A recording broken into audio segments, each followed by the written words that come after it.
소스 코드에 대해서 설명을 드리겠습니다. 소스 코드는 시뮬레이션에서도 코드가 제공되긴 하지만 가독성이 떨어지므로 가능하시면 부침에 제공된 스크래치 소스 코드를 보시기 바랍니다. 먼저 처음에 보시면 제가 처음에 구상했던 그리고 이 문제를 풀면서 생각했던 핀의 배치 1번부터 9번까지 핀을 할당하고요. 10번부터 12번은 상태 버튼으로 하였습니다. 그리고 current state라는 변수를 선언하면서 그 변수 값에 따라서 상황을 나누어 제어를 하였습니다. 중요한 것들에 대해서만 간단히 설명드리겠습니다. 먼저 여기서 중요한 것은 상태를 나누는 것입니다. 먼저 저는 current state가 0, 즉 close 상태일 때 키값 10번, 즉 오픈 버튼을 입력하게 됐을 경우에는 current state 1으로 넘어가게 됩니다. current state 1은 패스워드를 입력받는 상태인데요. 이 입력받은 값은 패스워드 변수 배열에다가 번호에 맞게 인키가 할당되어 들어가게 됩니다.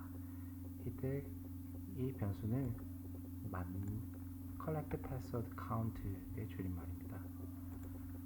반복이 되면서 하나씩 배열의 값이 입력되게 됩니다.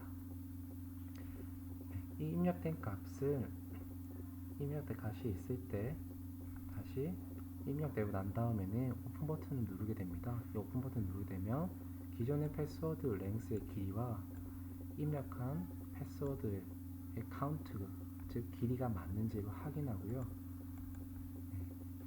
길이가 맞게 되다면 맞는 것이기 때문에 current state 2로 넘어가게 됩니다. 즉 오픈 상태로 넘어가게 된다는 것이고요. 오픈일 때 작동하는 프로세스들이 여기에 제시되어 있습니다. LED에 불이 들어오고 예시에 제공된 부저음이 들리게 됩니다. 그러나 만약에 collect 패스워드가 틀리게 됐을 경우에는 LED 깜빡이게 한다든지 부저음이 울린다든지 상황을 설정하였습니다. 그리고 이게 맞을 경우 current state 2 상태가 계속 유지되어야 되는데요. 그럼 이 부분에서 계속 루프가 돌게 됩니다.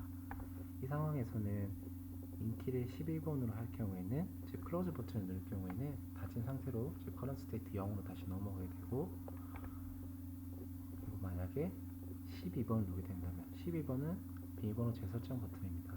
누르게 될 경우에 current state 3으로 넘어갑니다. 그럼 리세팅 패스워드를 다시 입력하는 단계인데요. 이렇게 넘어가게 되면서 기존의 패스워드를 다 0으로 우선 초기화를 시킵니다. current state 3으로 넘어오게 되었습니다. 이때 다시 변수를 입력하게 변수 키값을 입력하게 되어서 패스워드 저장을 하고요. 그 다시 셋 버튼을 누르게 되면은 그래서 지금까지 먼저 필수 해결 요소 상태 1, 2, 3에 대해서 설명드렸고요. 이제 창의적 문제 해결 요소 소스 코드 부분입니다. 나 부분인 비밀번호 프로그램 계속 입력하는 막기 위한 방법은 간단하기 때문에 생략을 하고요. 첫 번째인 허수 비밀번호 만들기 부분 소스 코드를 설명드리겠습니다. 허수 비밀번호 만들기는 바로 이 부분의 소스 코드인데요. 간단하게 됩니다. 먼저 인키 입력되는 값과 패스워드에서 들어오는 그 키 값을 서로 비교를 하게 됩니다. 맞을 경우에는 collect password 카운트 값이 증가하게 됩니다. 그러나 만약에 중간에 이게 아닌 경우 값이 들어올 경우에는 다시 패스워드 카운트가 0으로 초기 설정이 되고요. 그렇기 때문에 다른 값을 입력하게 되더라도 0으로 초기 값 들어오기 때문에 결국에는 마지막에 입력된 값에 의해서 collect password 카운트